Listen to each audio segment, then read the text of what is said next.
Welcome everyone. As we're trickling in, we'll be starting in just a moment. Thank you for joining us this afternoon.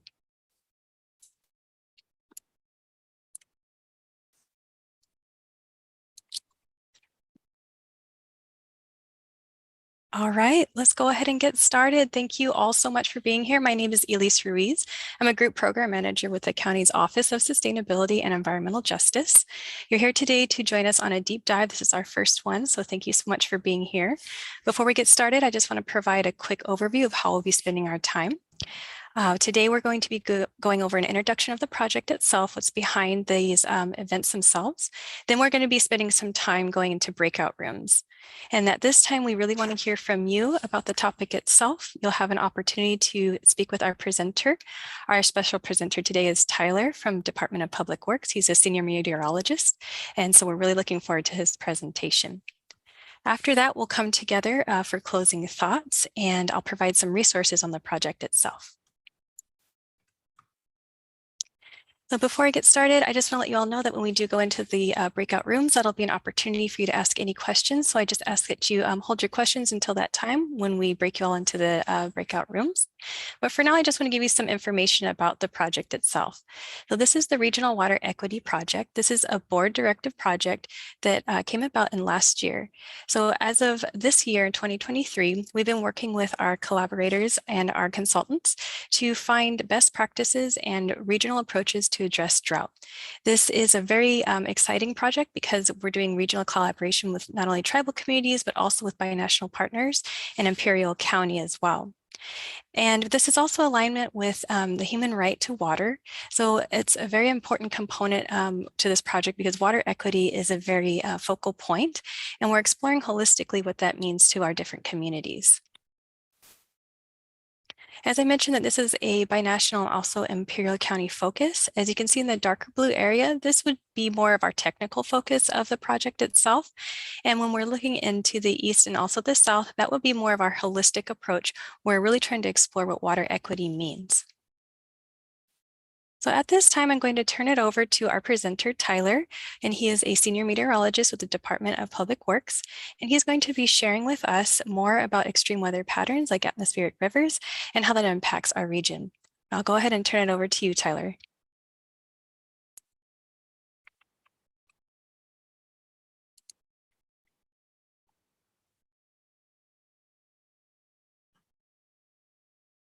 Hey.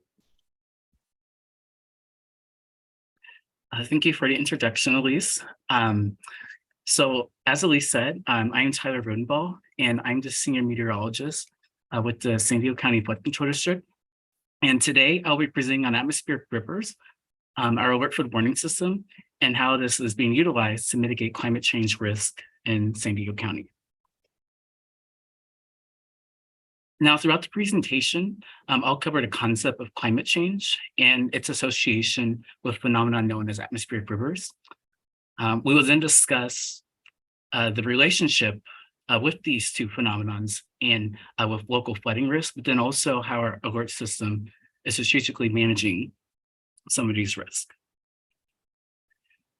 So when we talk about climate change, we're referring to significant, long-lasting alterations in global weather pattern. And this goes beyond a few hot summers or cold winters. It's systemic change that's affecting our weather patterns. Now, climate change is a result of increasing global temperatures, primarily due to the increase in human-induced greenhouse gases. And this has been unequivocally established by the scientific communities across the globe. And we are also, this warming trend is also leading to more extreme weather events and climate patterns. Now, locally in Southern California, one major impact of climate change is that we are predicted to see an increased variability of drought conditions, but then also of extreme rainfall.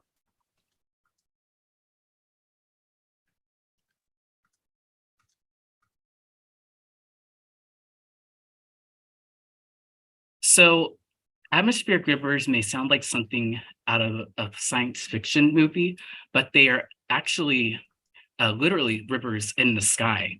And they typically stretch thousands of miles across the globe, wherever they're located. And these rivers play a substantial role in distributing water across the globe. And their impacts can be both beneficial to the water supply, but then it can also create extreme weather events. So here's a satellite image taken on January 13th of this year. And what you can see, so what we're looking at is cloud tops across the Pacific Ocean basin. And to get our bearings straight, on the right-hand side of this image is San Diego County, over towards the middle. And then towards the center of the screen, we have the Hawaiian island chains. And then towards the lower left portion, we have Guam, the Northern Mariana Islands. And this white band stretching across the center of the image, or this white band of clouds, I should say, stretching across the center of the image, is an atmospheric river. And so one thing to point out here is that the clouds are starting around Guam, the Northern Mariana Islands, which are in the tropical Western Pacific. And this cloud band goes all the way into the middle latitudes. And so atmospheric rivers generally have their moisture origins from lower latitudes. And so where they make landfall, they can dump significant amounts of precipitation. Now, some of you may recall this particular atmospheric river because it eventually moved west during the Martin Luther King Day holiday weekend. And it did make landfall in California and produce a significant rainfall and a heavy snowfall across the mountains even. Now, for us in San Diego County, atmospheric rivers are really a double-edged sword. They can bring us beneficial rain, which is crucial given our dry climate, but they can also cause concentrated and intense rainfall events, which can quickly escalate into hazardous situations. Now, of concern is that climate models suggest that there may be an increase in the intensity of future atmospheric river events. And this appears to be linked to broader trends of climate change. And it's also a reminder that we are not isolated from the global environmental changes. Now, where atmospheric rivers make landfall, the large amounts of water vapor within these systems often condenses and then produces heavy localized rainfall. And so when this occurs, especially in areas with high ground saturations, such as, let's say you've had successive rainfall events, and then on top of that, you have an atmospheric river, but that can lead to significant flooding. And so in our region, San Diego County, we are particularly vulnerable to these events. Our county's unique geography, but then also weather patterns make it a favorable location for atmospheric rivers.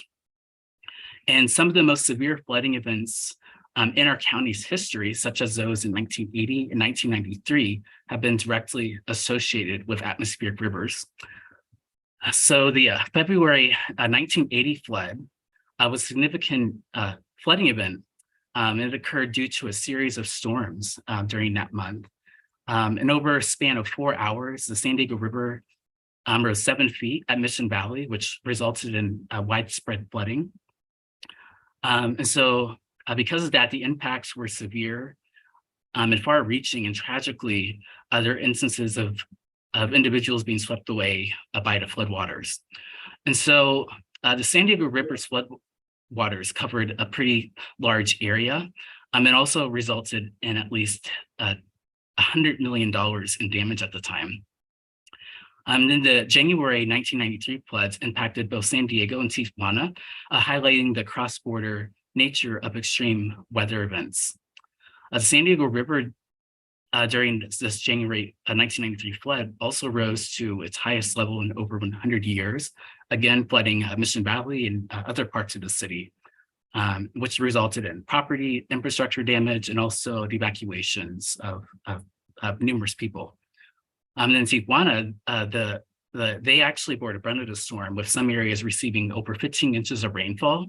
The Tijuana River also overflowed its banks and went into low-lying neighborhoods and unfortunately claimed the lives of 66 people. So now that we've discussed atmospheric rivers and how they can lead to significant flooding and how we've seen such flooding in our county historically, it's clear that the risk and costs associated with these flooding events can be substantial. But we do have better ways to predict and respond to these events.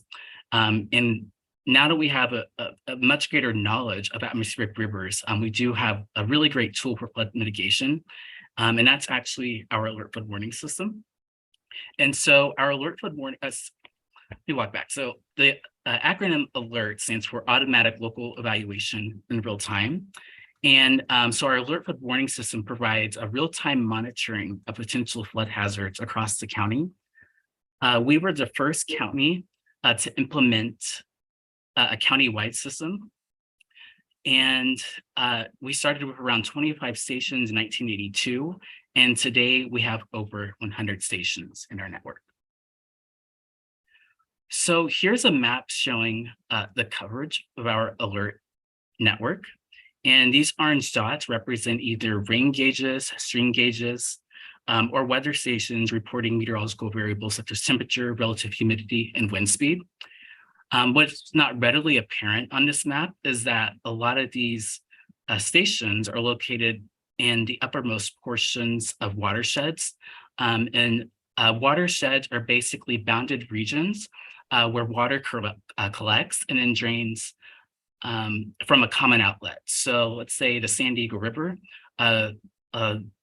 the water typically originates from the higher elevations and then flows into the river, but then the river eventually drains out into the Pacific Ocean. And so that's the San Diego River watershed.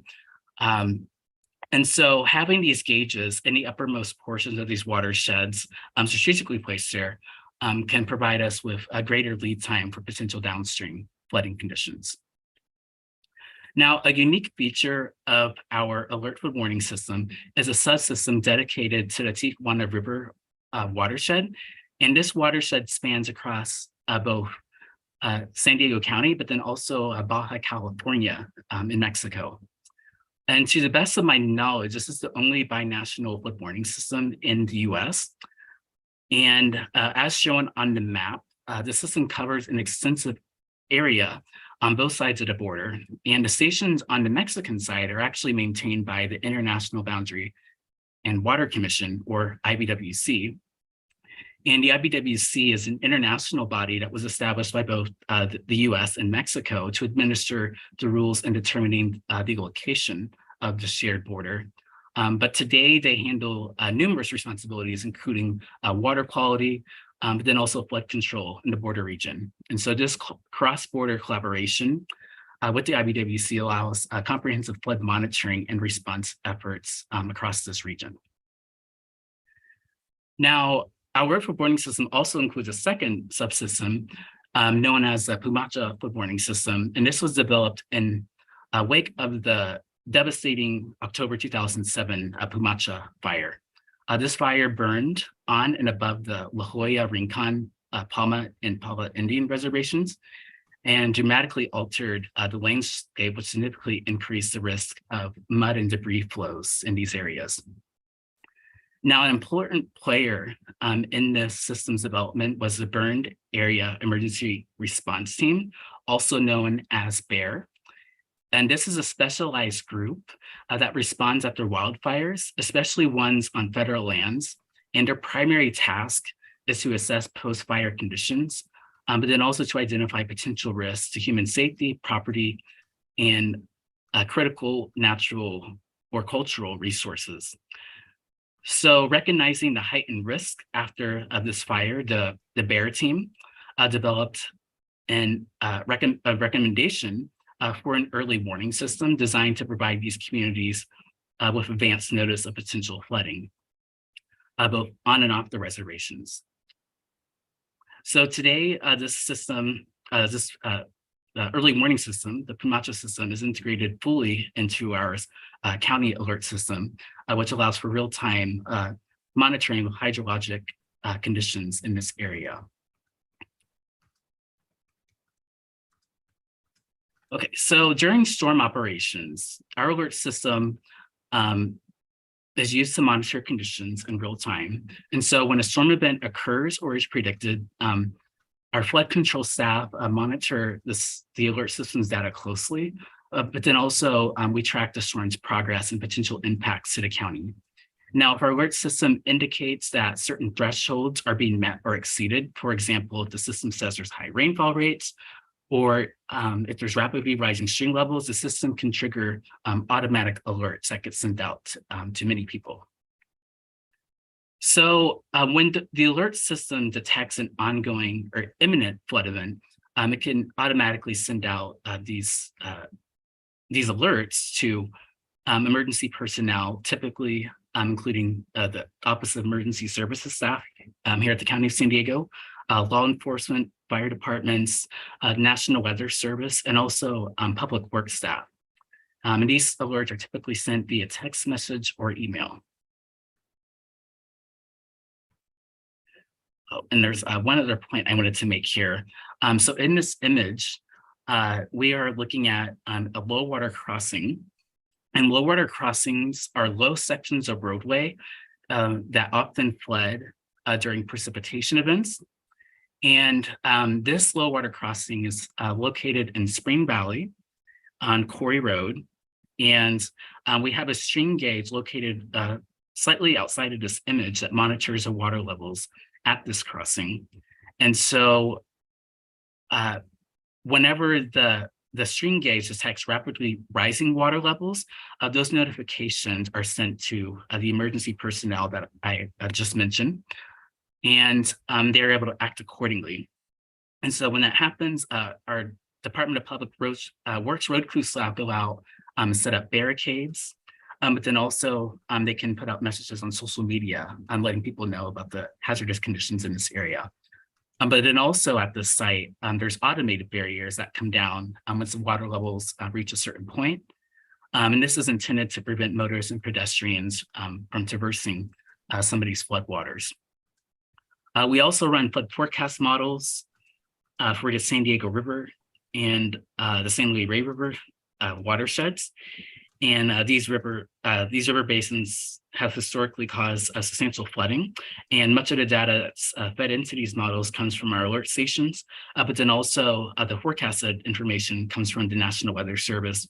Then the last point I want to mention is that much of our data that's collected is also sent to the National Weather Service, the U.S. Geological Survey, but then also the California Data Exchange. And this is to assist those agencies with the creation of hydrologic and meteorological forecasts, but then also for subsequent issuances of watches and warnings. Now, the data from our alert for warning system has proven to be an invaluable resource beyond just flood warnings. It's been used in multiple significant studies and resources.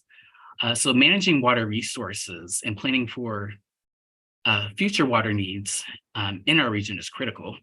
The San Diego County Hydrology Manual is a key tool used by engineers, planners, and decision makers for this purpose. The document lays out guidelines for flood control, stormwater management, and other hydrological issues. And much of the data that was collected to develop this manual came from our alert for flood warning system. And then also the Scripps Institute of Oceanography, and which is a group located in the University of California, San Diego. They published a research paper on the climatology of narrow cold frontal rain bands in Southern California. And narrow cold frontal rain bands are a meteorological phenomenon typically associated with atmospheric rivers. And they are narrow bands of rain that often produce extreme rainfall rates, but then also amounts. And so where they do occur, they often lead to substantial flooding. And actually the image loop that I had just shown a few slides ago, much of that flooding came during one of those narrow cold front or rain bands. So that just goes to show how impactful they can be locally. And so why it's important to study these and to figure out, get a better understanding of how they could affect us in the future. But much of the data they collected for the study for Southern California came from the alert stations within our network. And then lastly, on a national level, the NOAA Atlas 14, and NOAA is actually an acronym for National Oceanic and Atmospheric Administration. And so NOAA Atlas 14 is a comprehensive document that provides precipitation frequency estimates across the United States. And so this information is critical in designing and planning for a wide range of infrastructure, water infrastructure projects across the country. And so on this map here, you can see that there's a lot of red and green dots, and much of those dots are actually our alert stations. And so they collected this information to help develop this document. And this also ensures a better national planning and design standards for water infrastructure. Okay, so a system as crucial as our alert warning system requires regular maintenance, but then also it requires often many repairs as well. And this is just to ensure effectiveness and reliability of our system. But we have 2 full-time dedicated technicians, and their role is to keep our system operating at peak performance. And so each station within our alert network receives biannual maintenance. And this is designed to preempt issues before they arise, but then also ensuring that the system can continue to provide timely data and alerts.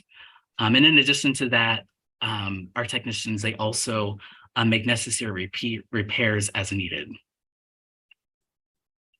Okay, so the alert system isn't static.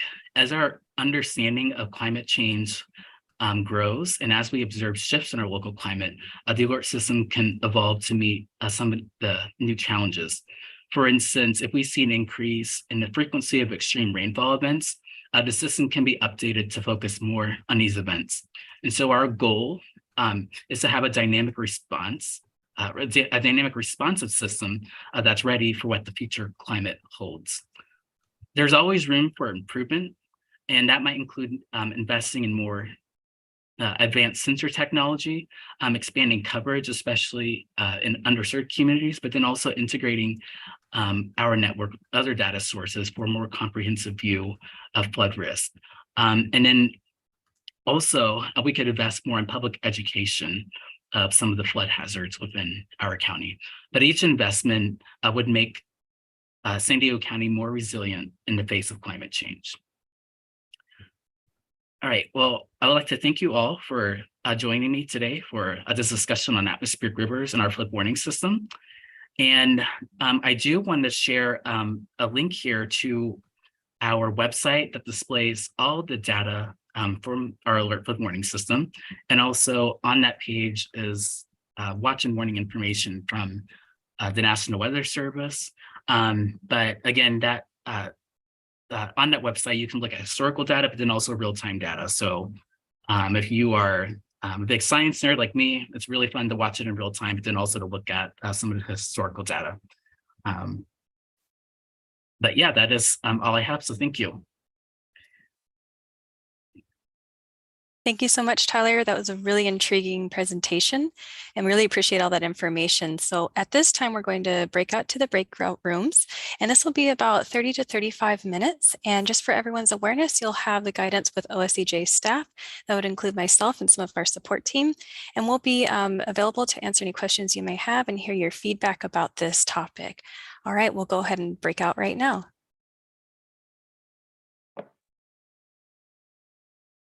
Welcome back, everyone. I know we had some really great conversations in our breakout rooms, and we may have not had a chance to hear from everyone, especially for the last question, but we really do want to hear your responses. So if there are any questions or any feedback you have, especially for the water equity piece, we'd love to hear more from you, whether it's in an email setting or you have opportunities to do more outreach, which I'll go over right now. So as everyone's coming back into our room, I just want to let you know that there will be continued opportunities to stay involved with this project. So we will have a continuation of these virtual workshops, the deep dives through August. We're featuring a total of 6. They will be focused on the overall scope and focus of this project. So the topic will change each time. Then we're going to have a closing water assembly, which means that very similar to our kickoff event, we're going to have a closing event to share the results with all of you that we've been working so hard on. And this will be a very exciting time to share those results and also hear your feedback about what your thoughts are on that.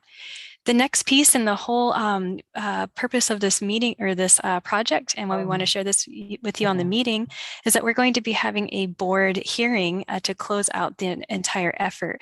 So what that means is that we'll be having a public comment period. And during that time, you can be able to comment on the report itself. And then we'll be going back to the board for more recommendations. So again, there's lots of opportunities to hear from all of you and have your input because this is really great informative research to help us inform our elected officials more about how to handle water for future use. And this is just a really great opportunity to work with our public communities. So I want to thank all of you. I know we're right at time. We made it at an hour, a lot of packed information, but want to leave you with some of these resources because there is a lot to come in the next 6 months. I'm happy to be a resource at any time. Again, my name is Elise Rees, Group Program Manager, also Project Manager for this effort. You can also check out a lot of the updated resources, and the event today will be posted on our Water Equity website. You can also check out our office website at Office of Sustainability and Environmental Justice to hear about what we're doing as well and other efforts region-wise. Again, thank you all so much. While I have you, I'm just going to drop some resources in the chat. That way you just have some things to walk away with. But again, thank you all so much. Hope you have a wonderful afternoon. Thank you. Thank you all so much. Thank you.